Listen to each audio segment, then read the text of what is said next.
those you want to expand your C partition or D partition or F partition, any partition, how to expand it. So go to the search bar and type disk, and it will appear with the disk management or create or format hard disk partition.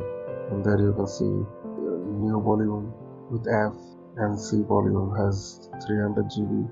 F volume has double of the size, 334 GB. First of all, to expand the volume, you have to make some space on the disk.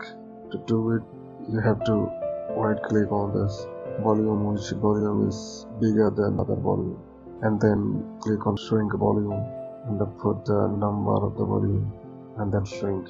After that, you can click on the C volume drive and expand the volume and see how many GBs you have left to expand the C drive, and then put that amount to expand the C drive, and then hit OK and hit next MB, put the number of space in MB, and then click next and then finish it. Your C partition will expand whichever number of the GBs you expand.